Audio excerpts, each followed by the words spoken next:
Hello, everybody. Welcome to another episode of Sports Talk from the Crib. I'm your host, Tanner Christian, and coming up on today's episode, we'll give a little Thursday night football recap between the Vikings and the Eagles. We'll go over Aaron Rodgers' season-ending injury already, the first series of action with the New York Jets. And we're going to talk a little Josh Allen and his struggles as well from that Monday Night Football game. And Tua Tagovailoa. What an amazing game he had previous Sunday. We'll get into what the Dolphins' chances are in this division. And are they really AFC favorites for the year? Or is it just 1 week we're overreacting? So we'll get into that. And before we get started, this is a reminder, new episodes are airing every Tuesday and Friday. It's available on all streaming platforms. So on Spotify, Apple Podcasts, wherever you want to listen to it. It's on all platforms. And the website, sportstalkfromthecrib.com. And be sure to follow us on Instagram, Facebook, X, and YouTube. It's Feel Heat Entertainment. That is Feel Heat ENT. All right, now, so let's get into this first topic. We'll jump right into the Thursday night football recap. The Eagles win 34-28 over the Minnesota Vikings. Eagles now 2-0, while the Vikings fall to 0-2. DeAndre Swift had a career night as he filled in because Kenneth Gainwell was out with a rib injury, so know that committee in Philadelphia, who's going to run the ball, who's not going to run the ball. We don't know if it's going to be Swift, Gainwell, Boston Scott, or Rashad Penny. But it was Swift the whole night. 28 rushes, 175 yards, and a touchdown. Jalen Hurts, 193 passing yards, 1 TD, 2 rushing TDs. Swift almost could have had 3 TDs. Hello to you fantasy guys that started him. Because Hurts ran it in from 1 yard out, because that's where Swift got tackled. And the third time, finally, they're like, hey, Swift, you've earned it. They gave him that touchdown. Also, Devontae Smith, 131 receiving yards and a TD. And for Minnesota, Kirk Cousins, 31 of 44, 364 yards, 4 TDs. TJ Hawkinson had over 60 receiving yards and 2 TDs. Jefferson being Jefferson, 11 catches, 159 yards. The rookie Jordan Addison caught a long ball. He had finished with 72 receiving yards and a touchdown. But the game was, on the score sheet, looked closer than it really was. The Eagles pretty much controlled the game from the first quarter, second quarter, and on. Because the Vikings continued to turn the ball over. They had 4 turnovers on the day, all of them fumbles that they lost. So the Eagles got set up and time again. Their offense played a little bit better than they did last week versus New England. They had a lot more success, especially running the ball and the deep ball by Jalen Hurts during the game. So they played a lot better on offense. They struggled a little bit here and there. Sometimes when you just scratch your head watching them play offense, you're just like, let's get it going. The crowd was even booing some of the plays because they want DeAndre Swift, the hometown native player of the game, to get the ball, get a touchdown. I'm glad they finally gave the ball. I'm glad they didn't try to run those little 1 yard or another 1 yard, QB sneak like they love to do with Hurts. So I'm glad he had a good day. It's good for him getting his chance. He didn't really get much last week. He only carried the ball. Oh, no, he didn't even carry the ball last week. I believe he just had a catch for 2 yards. Wasn't in very many plays. Total of like 19, I want to say, last week. So good for DeAndre Swift getting this, but let's get back to these turnovers by Minnesota. It's plagued them this year so far. The first 2 games falling 0-2. You can't do that. You're not going to win any football games. Eagles may be winning ugly, but they're winning, just like last year. And they're just so lucky. You really, really think about it. Last year, they got always to the Super Bowl. We always said they had the easiest rides to the Super Bowl in like history. That's how their schedule was. And now look at them already. 2-0. And they're not playing very good, but they're winning. Meanwhile, the Vikings, on the stat sheet, they look like they're winning, but they're losing. And another big reason why to that is they only had 28 rushing yards on the day. Madison can't get going. There's no more Dalvin Cook there. The run game, the turnovers is really killing Minnesota. And that is why they're falling to 0-2. They could very easily be 2-0. flipped if it wasn't for the turnovers and in crucial spots too. Especially that one during the game where Jefferson went to go fumble the ball at the 1 yard line and win in the end zone. So therefore, it's the Eagles' ball and it's a touchback. Right before halftime, then Jake Elliott cooks. He hits a 61-yard field goal. It's like the Minnesota was 11-1 last year in one-score games. Well, they're already 0-2 this year. So they've already lost more than last year when it came to one-score games. So the tide has turned a lot for Minnesota. They're going the opposite direction. And the other question to lose out there, since the Jets lost Aaron Rodgers, could they possibly call Minnesota since they're free-falling? Because this is Kirk Cousins last year under contract with Minnesota. Is it possible the rumors are going to start going if they keep falling and not winning games? Does he get traded to the New York Jets? That is an option out there to look out for in the coming weeks. Now it's the Eagles. Fly, Eagles, fly. Jalen Hurts is going to get better. The team's going to get better. A.J. Brown, a little scat with him on the sideline. Give me the ball. Look like I need to get the damn ball. Everybody's cooking out here but me. And Hurts did. He even had a nice touchdown pass to him, but it was called back. So we know A.J. Brown's good. Jalen Hurts just has his moments where he just likes to tuck it and run. And it's annoying. But they win. So that's the biggest recap from Thursday Night Football. And fly, Eagles, fly.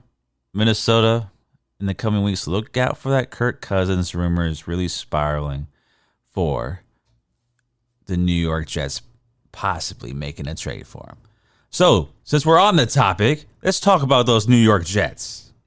Monday Night Football. Aaron Rodgers bringing out the flag for New York.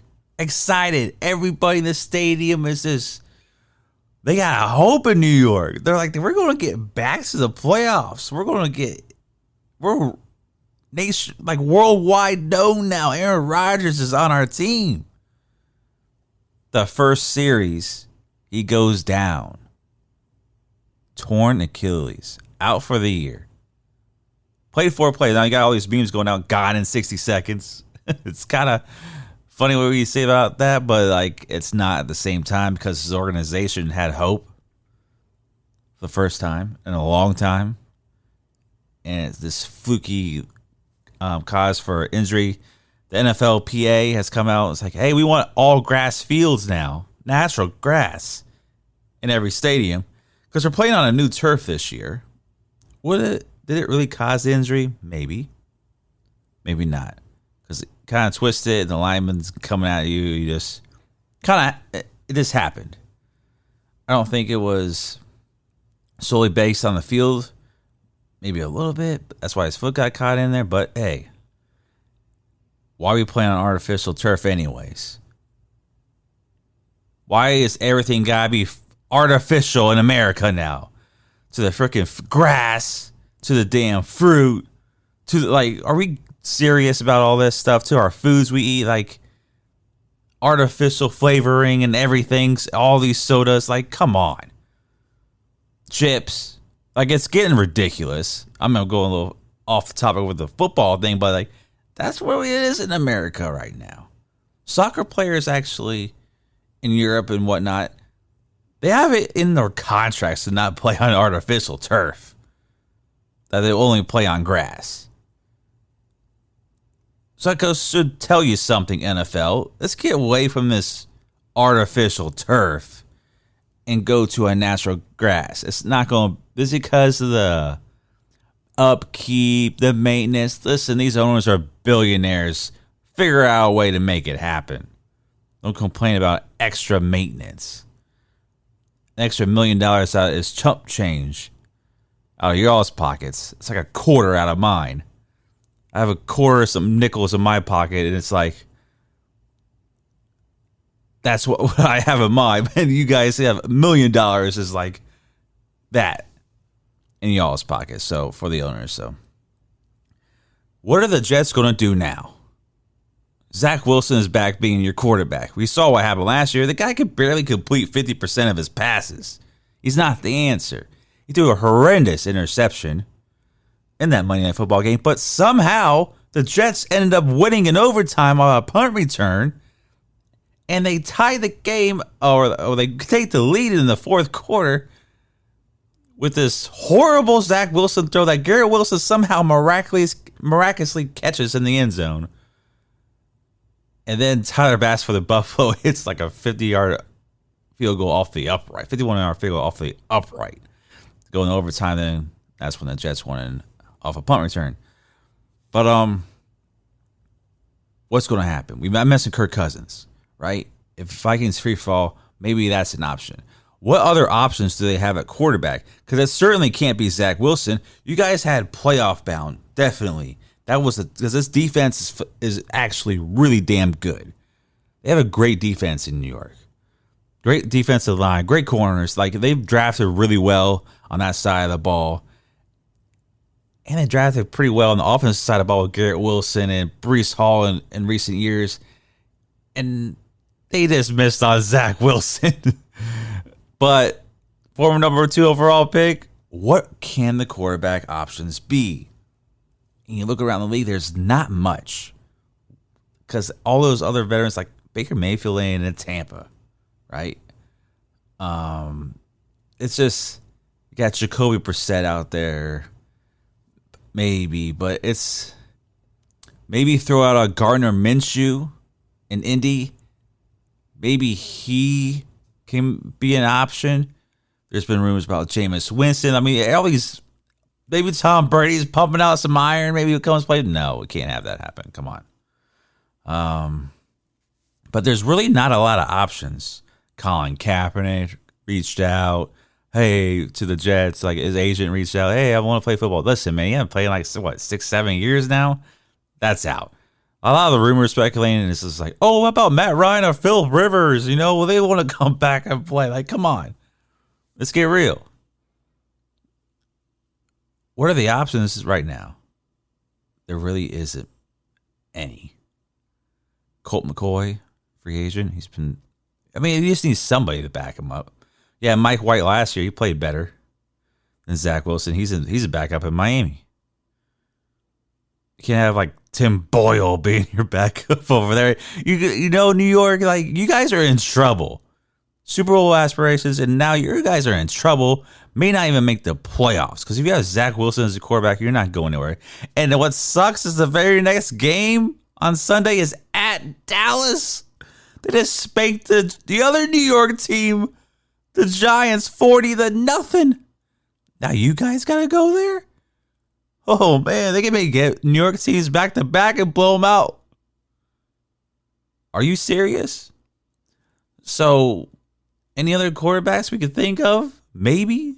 Those are the only ones out there. Like a Jacoby Brissett. You got don't bring back Joe Flacco. Please don't do that. Please. He's just as bad. Especially at this point in his career. The guy played like all these years and he only had one good one. So lucky one that he ended up winning the Super Bowl MVP. It gets crazy to really think about it. But Gardner Minshew is the one I kind of like out of Indy, but he's backing up Anthony Richardson, the rookie. So that's what Indy's options really is. Like, it's tough, man. Unless you could pull something off. What about like a Matthew Stafford? But he plays so well for the Rams, they're not going to give him up. I don't believe so.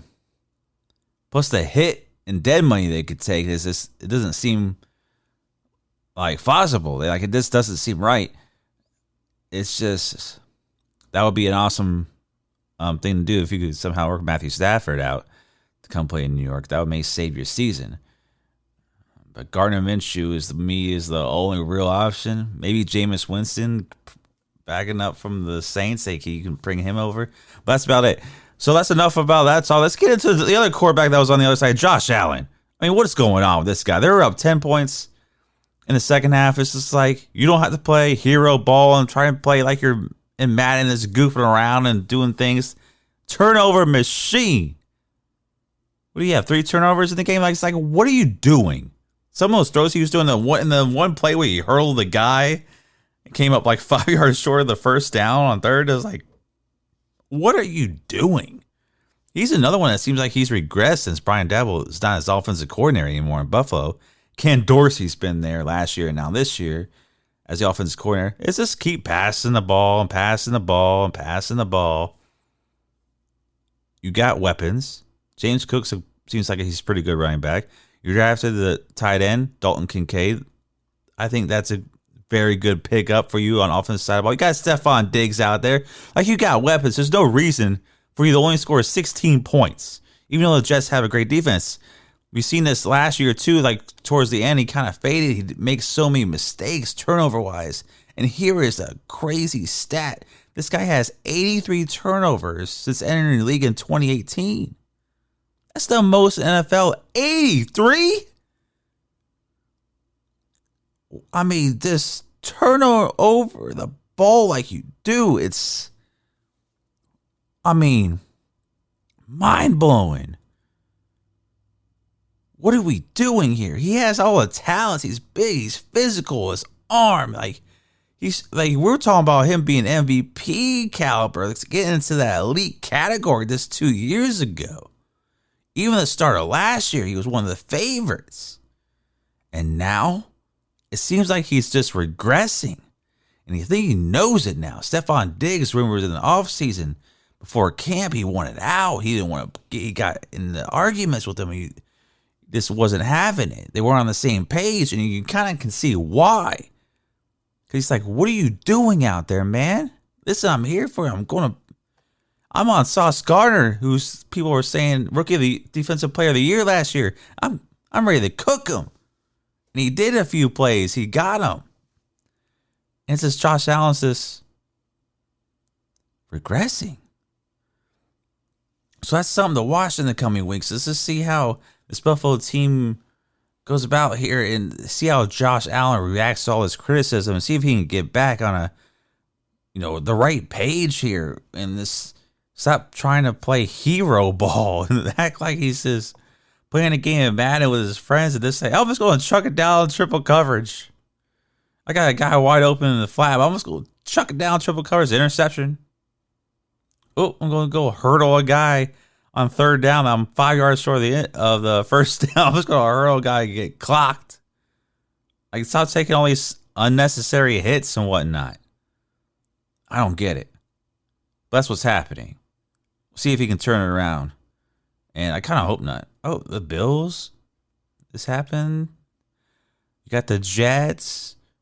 No more Aaron Rodgers. The Patriots just going to struggle there with Mac Jones. Let's get into my team. How about those Miami Dolphins? Let's talk about it. How about Tua having a little fun up there? 466 yards, 3 TDs. Tyreek Hill, 215 receiving yards. He says he's getting 2,000. He made a promise like he was going to get 2,000 receiving yards this year. Well, got 215 first game. He's definitely on pace for that. See how that goes. But what I like about this is Tua Tagovailoa went up against Justin Herbert. That's been the debate since the draft, right? Including myself. I'm like, damn, if we just took Justin Herbert, we wouldn't be in the situations we are. But then you see him go one-on-one, right? Mano y mano. This is in the game, and Tua shined. The Chargers faltered toward the end of the game. Tua capitalized. Justin Herbert had another shot. Sack, Miami's defense capitalized. It came together at the end. This will always be a topic of discussion when these two quarterbacks meet. There will always be compared stats because, like, Justin Herbert's the fastest quarterback in league history of passing yards in his first 3 seasons. He's first. Tua right now, his QB rating is first. Like, he's been that good in moments, and then we'll see if he can stay healthy. We'll see if he can stay consistent. We'll see if he's like the Miami's offensive line going against Bosa and Mack. Like that was impressive because they were without Terron Armstead, their starting left tackle, and for them to do that, I really liked what this offensive line did.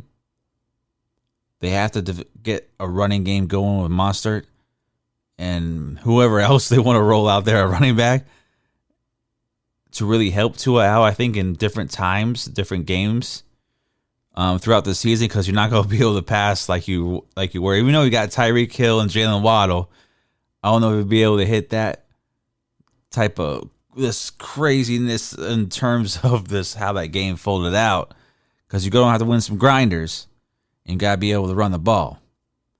So, but I respect the heck out of it too, because I've been one of those that prefer Justin Herbert over Tua.